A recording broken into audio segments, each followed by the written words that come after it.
कि अपनी गलती से बेउर कारागार गया। अरे पैसा वो ना काम दे तो लोग वो ना काम दे तो अरे ले तो अब तोरा के बचा और जहिया बेल लेके आइबो तहिया तोरा के देबो बोखर छोड़ा।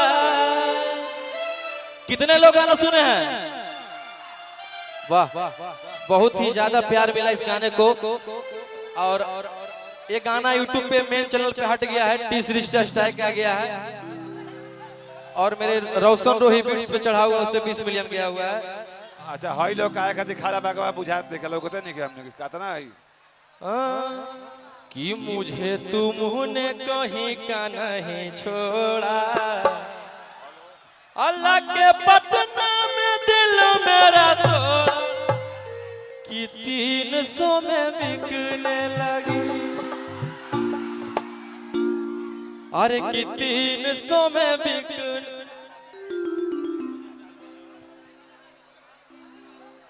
हेलो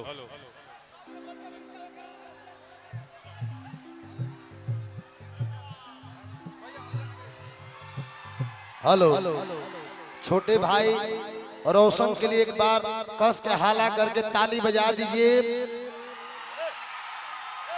आयरन देवी मैया का आशीर्वाद है और ये आरा की मिट्टी मगह के मिट्टी के लड़के को भी इतना प्यार दे रही है। सबसे बड़ी बात यही है कि मगही गीतों से आपके दिल पर राज करते हैं। और कुछ कहना है क्या? सबसे मुकेश भैया सबसे बड़ी बात है कि मगह का गाना इधर नहीं बजता था कुछ दिनों पहले। अरे बाबू तुम लोग करंट मार मगह ही गाना इधर नहीं बजता था भैया, लेकिन जब से मेरा आया है अरे की बारा जब बजल तो जंप मारो है अब पेलंग पर सूता के पियावा पंप मारो है।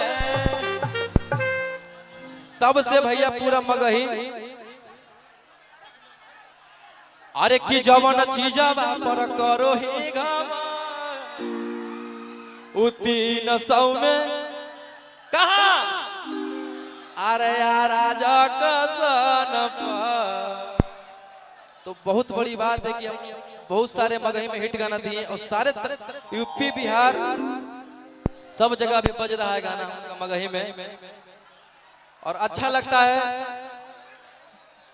पहले जे स्टेज पर खड़ा रहा सब कोई बैठ जाओ। बिकने लगी मैं तो कि 300 में बिकने लगी। पहले जो आदमी स्टेज पर खड़ा है और मेरे बड़े भैया विशाल गगन भैया आ गए हैं। भैया एक भैया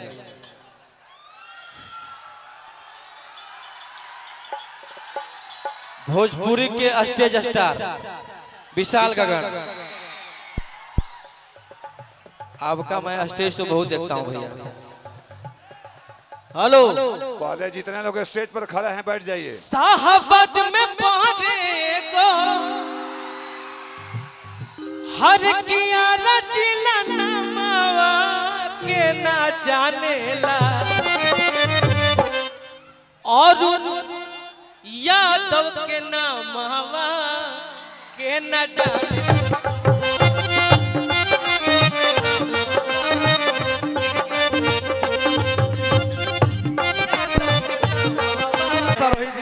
आप लोग के सामने आ गए हैं। हेलो कैसे हैं आप सब? यहाँ कितने लोग मेरा गाना सुनते हैं? अरे कि एक हाथ में हथियार एक हाथ में चाकू हो अजतना से रवा साथे सब यारा के डाकू हो।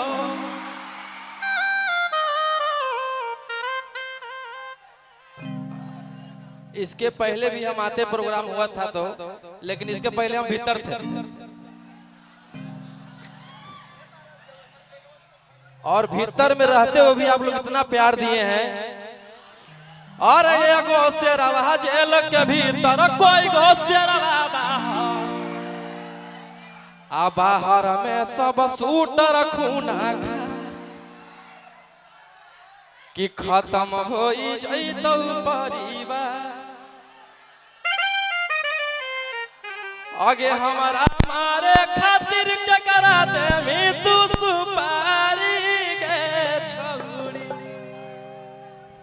हम खुदे ही शिकारी चिंगारी गे छौरी।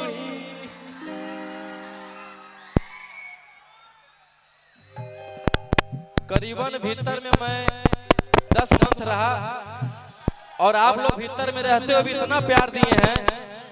सारे गाने ब्लॉकबस्टर हैं। गा ले बेटा हाँ हाँ। और आज अरुण चाचा के पिताजी भुवनेश्वर चाचा के पुण्यतिथि में आए हैं। बहुत अच्छा लग रहा है। बहुत सारे कलाकार आए हुए हैं यहाँ पे।